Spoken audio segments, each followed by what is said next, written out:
പ്രിയമുള്ളവരെ, ഗവൺമെന്റ് വീണ്ടും നമ്മളെ കൊള്ളയടിക്കാൻ പോകുന്നു. KSEBയിലൂടെ ഫ്രീഡം ഫൈറ്റ് ന്യൂസിലേക്ക് ഏവർക്കും സ്വാഗതം.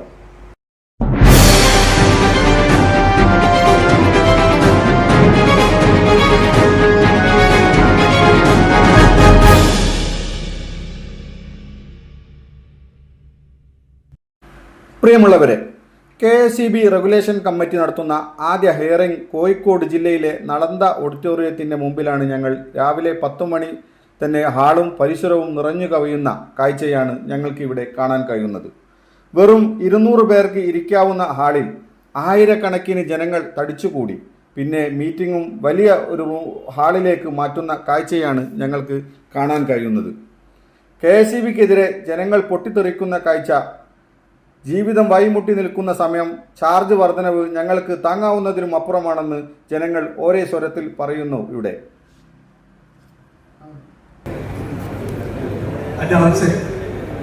റെഗുലേറ്ററി കമ്മീഷന്റെ ഈ എഫേർട്ടിനെ അപ്രീഷിയേറ്റ് ചെയ്യാതിരിക്കാൻ വയ്യ. ജനങ്ങളുടെ പാർട്ടിസിപ്പേഷൻ ഉറപ്പാക്കാൻ വേണ്ടി ഇന്ന് ഞാൻ അറിഞ്ഞത് 100 പേർക്ക് ഇരിക്കാനുള്ള സംവിധാനമാണ് എന്നാണ് ഇത് പറഞ്ഞു കേട്ടത്. പകുതി ഹാളുണ്ടായിരുന്ന സാറ് പൂർത്തിയാക്കി, പിന്നെ സാറ് ഹോള് തന്നെ മാറ്റി. ആ ജനങ്ങളുടെ ആ വികാരം സാർ മനസ്സിലാക്കിയതിന് പ്രത്യേക അപ്രീഷിയേഷൻ. എനിക്ക് തോന്നുന്നത് നമ്മുടെ ഹെൽത്തി ആയിട്ട് ഡിസ്കഷൻ ഉണ്ടാകാൻ സാധ്യതയുണ്ട്. ഇവിടെ എവിടെയും പോസിറ്റിവിറ്റി ഇല്ല, ഒരു കൺസേൺ ആണ് സാർ. അത്രയേ ഉള്ളൂ. Thank you very much sir. ഞാൻ ആം ആദ്മി പാർട്ടി എന്ന പ്രസ്ഥാനത്തെ പ്രതിനിധീകരിച്ചാണ്. പേര് ഷൗക്കത്ത് അലി അലോത്ത്. എൻ്റെ സംസ്ഥാന president advocate Vinod Mathew Wilson, അതുപോലെ തന്നെ ജില്ലാ പ്രസിഡന്റ് അഭിലാഷ് ദാസ്, ഇവരുടെ നിർദ്ദേശാനുസരണമാണ് ഇവിടെ പ്രസന്റ് ചെയ്യുന്നത്. സർ, 2 കാര്യമാണ് എനിക്ക് സാറിന് മുമ്പിൽ അവതരിപ്പിക്കാനുള്ളത്. ഒന്ന് പ്രൈസ് ഹൈക്ക്, രണ്ടാമത്തത് ഞാൻ എന്താണ് പ്രസന്റ് ചെയ്യുന്നത് ഞാൻ പറയാം. പ്രൈസ് ഹൈക്കിലെ കാര്യം പറയാം സർ. ഇത് കൂട്ടിയിട്ട് റെക്കോർഡ് രേഖയിൽ വരാൻ വേണ്ടി പറയുകയാണ്. ജനങ്ങളെ എംപവർ ശാക്തീകരിക്കാതെ വിശ്വാസത്തിലെടുക്കാതെയുള്ള ഒരു യാത്ര പോലെയാണ് ഈ ഹൈക്കിന്റെ കാര്യത്തിൽ ഉണ്ടായത്. അതുകൊണ്ട് ആ വിഷയം ഞാൻ ആദ്യം സംസാരിക്കും. ഞങ്ങളുടെ ഏറ്റവും സ്ട്രോങ് ആയിട്ടുള്ള ശക്തമായിട്ടുള്ള ഒബ്ജക്ഷൻ ഞാൻ ഇതിൽ രേഖപ്പെടുത്തുകയാണ്.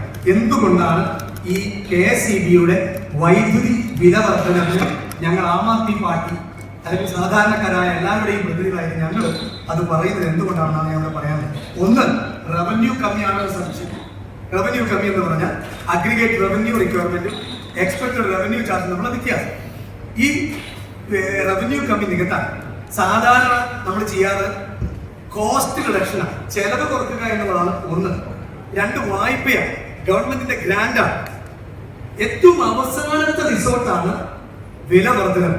എന്നാൽ ഏറ്റവും ആദ്യം അതെടുത്ത് ഉപയോഗിക്കാനാണ് KSEB എന്നും താല്പര്യം കാണിക്കാറ്.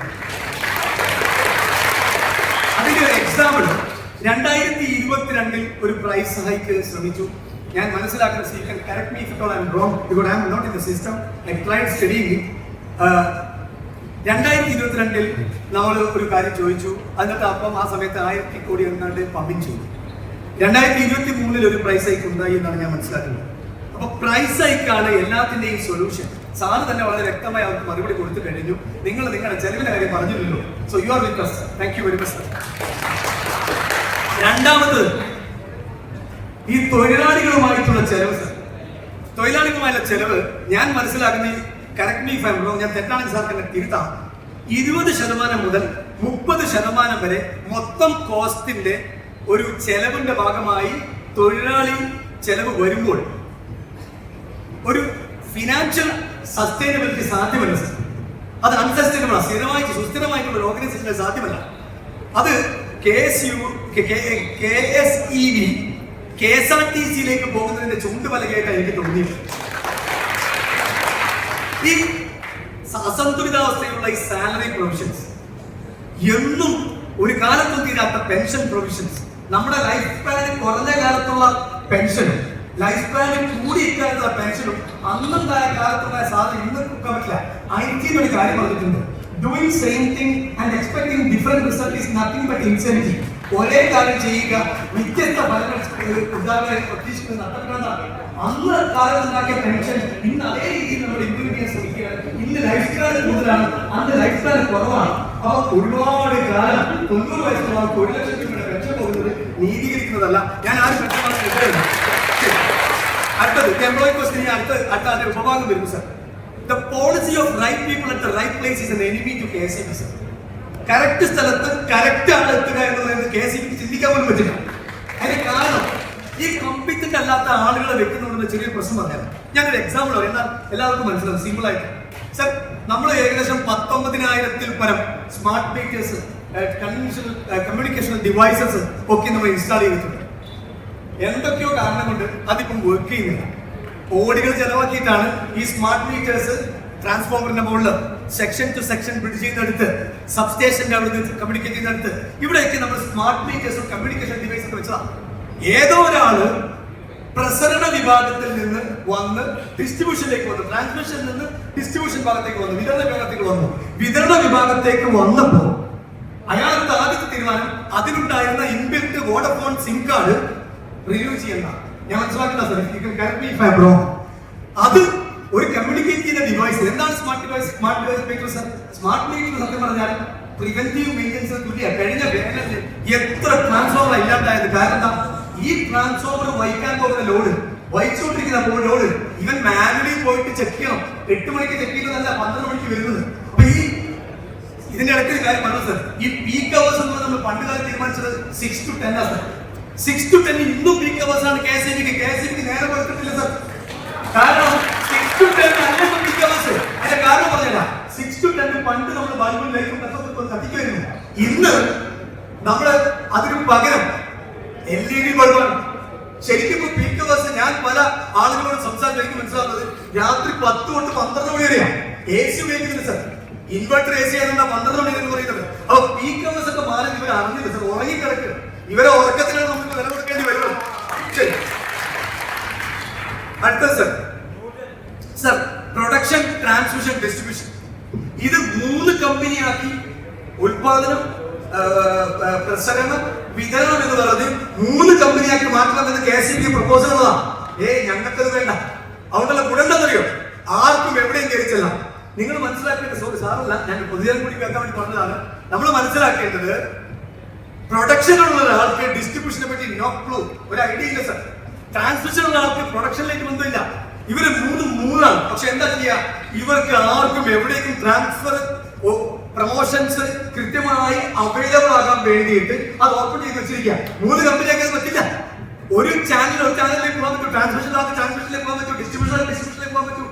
അങ്ങനെയുള്ള ഒരു പ്രശ്നം നിലനിർത്താതിരിക്കാൻ വേണ്ടിയാണ് ഇവർ 3 കമ്പനി ആക്കുന്നത്. അതുകൊണ്ട് ഞങ്ങൾ പൈസ കൊടുക്കേണ്ടി വരിക സർ. അടുത്തത്, എന്തുകൊണ്ടാണ് ഇവർ 3 കൊല്ലത്തേക്ക് ഒന്നിന് പ്രപ്പോസ് ചെയ്യുന്നത്? മൾട്ടി ഇയർ MIT ശരിക്കും 2022 to 2027 5 വർഷത്തേക്കാണ് പ്രപ്പോസ് ചെയ്യുന്നത്. 2022, 23, 24, 25, 22, അങ്ങനെ പോയി 24 ആ സാമ്പത്തിക വർഷത്തേക്ക് ഇത് പോകേണ്ടത് സർ. അപ്പൊ അങ്ങനെ പോകുന്നതിന് പകരം അവർ 2022 ഹൈക്ക് ചോദിച്ചു. അവർ ഗവൺമെന്റ് ഗ്രാൻഡോ 1000 കോടി മറ്റോ പമ്പിങ് വന്നു പറഞ്ഞു. എന്റെ അണ്ടർസ്റ്റാൻഡിംഗ് കറക്റ്റ് ആണെങ്കിൽ 2023 വീണ്ടും ഹൈക്ക് ചെയ്തു. 2024 വീണ്ടും വന്നിരിക്കുകയാണ് പ്രൈസ് ഹൈക്ക്. കാരണം അവർക്ക് ലാസ്റ്റ് റിസോർട്ട് അല്ല സർ പ്രൈസ് ഹൈക്ക്. ഏറ്റവും അവസാനത്തെ എത്തിപ്പിടിക്കേണ്ട പരിഹാരമല്ല, അവർക്ക് ഏറ്റവും ആദ്യം തന്നെ പ്രൈസ് ഹൈക്കാം. സാറ് ചോദിച്ചല്ലോ, നിങ്ങൾക്ക് ചെലവിനെ പറ്റി നമ്മുടെ പ്രസന്റ് ചെയ്യാനില്ലേ സാറ് ചോദിച്ചില്ലേ? സാറിന്റെ ചോദ്യം correct sir. Thank you very much for representing us. Summer tariff it's A joke.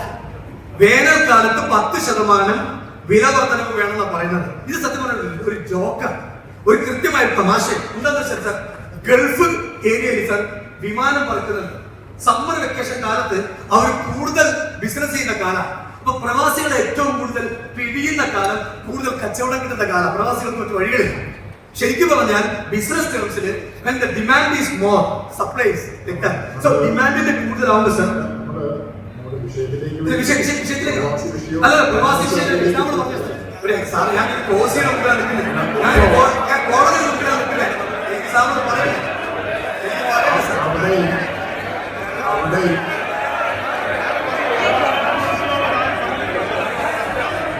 അവിടെയും ഒരു റെഗുലേറ്ററി അതോറിറ്റി ഉണ്ടെന്ന് പറയാനാണ് കഴിയുന്നത്. ശരി, ആ DGCA പോലും ഇത് കാണുന്നില്ല. ശരി, DGCA അത് കാണുന്നില്ല. DGC അല്ല, അല്ലാതെ റെഗുലേറ്ററി അതോറിറ്റി ഉണ്ട്. ഓ, അതോറിറ്റിക്ക് മുകളിലുണ്ട്. Thank you very much sir. Thank you for the knowledge. It's a great thing. ഈ summer tariff sir, summer tariff 10% കൂടുന്നു എന്ന് പറഞ്ഞാൽ സമ്മർ കാലത്താണ് കൂടുതൽ ഡിമാൻഡ് ഉള്ളത്. കൂടുതൽ ഡിമാൻഡ് ഉള്ളപ്പോൾ കൂടുതൽ കച്ചവടം നടക്കും. കൂടുതൽ കച്ചവടം നടക്കുമ്പോൾ വില കുറയ്ക്കുകയാണ് വേണ്ടത്.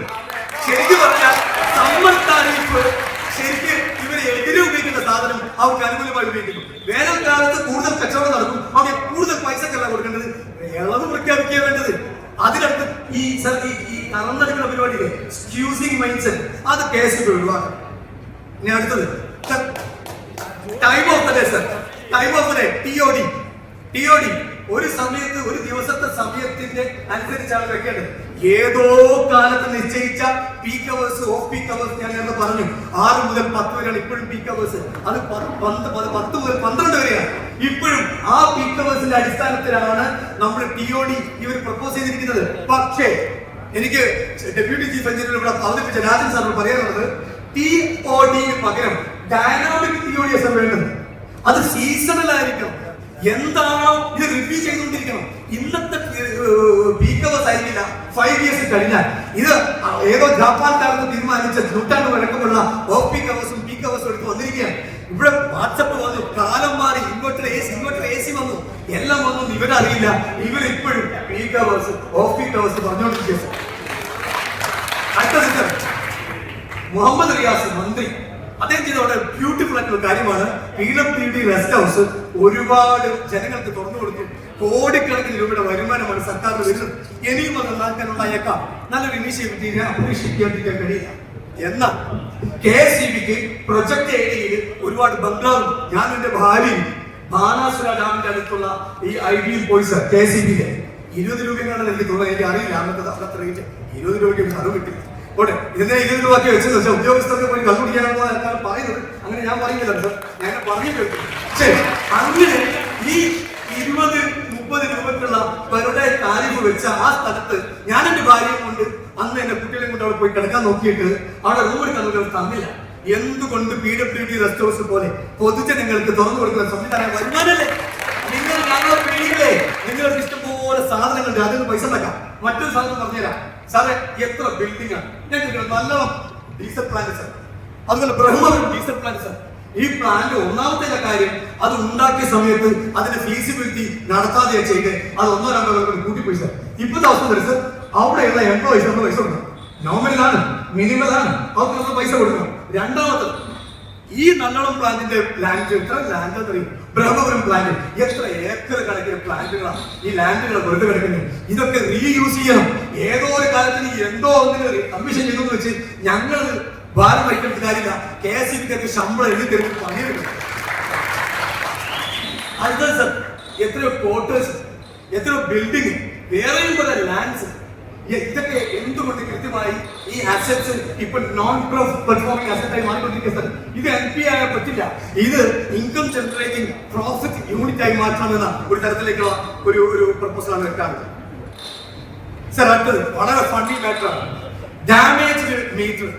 KSEBിയുടെ അന്വേഷണം എനിക്ക് മനസ്സിലായത് വീടുകളിൽ സ്ഥാപിക്കുന്ന മീറ്റർ കേടായത് മാറ്റിവെച്ചത് 20%. അത്രയും വീടുകളിൽ ഡാമേജ് ആയിട്ടുള്ള മീറ്ററാണ്. അതുകൊണ്ട് മീറ്ററില്ല. അപ്പൊ എന്താ ചെയ്യാൻ അറിയോ? KSEB കഴിഞ്ഞ 3 ബില്ലിംഗ് സർക്കിൾ എടുത്ത് അതിന്റെ ആവറേജ് എടുക്കും. ഈ ആവറേജ് എടുത്താൽ അവർ ബില്ല് ചെയ്യാം. എന്തുകൊണ്ടാണ് മീറ്ററിനകത്ത് നോ സ്റ്റോക്ക്? നോ സ്റ്റോക്കിന് പറയാൻ കാരണം എന്താ? കൃത്യമായി പർച്ചേസ് പ്ലാൻ ഇല്ല, കൃത്യമായ ഫോർകാസ്റ്റിംഗ് ഇല്ല, ബജറ്റിംഗ് ഇല്ല, ഒന്നുമില്ല.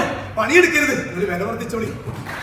ഈ തരത്തിലുള്ള ഈ മീറ്റർ കൃത്യമായി ചെയ്തില്ലെങ്കിൽ ഞങ്ങൾ ആ പൈസ കൊടുക്കണം. എന്താണ് ഈ 3 മാസത്തെ 3 ബില്ലിംഗ് സൈക്കിളിന്റെ ബില്ല് അവരവിടെ കൊണ്ട് ആവറേജ് ആയിട്ട് മറ്റൊക്കെ കൊടുക്കുമ്പോൾ സംഭവിക്കുന്നത് വെച്ചാൽ KSEBിക്ക് നഷ്ടം വരുന്നത്. ഇയാൾ വേനൽക്കാലത്ത് 3 സൈക്കിളായിരിക്കും സർ ഉപയോഗിച്ചിട്ടുണ്ടാവുക.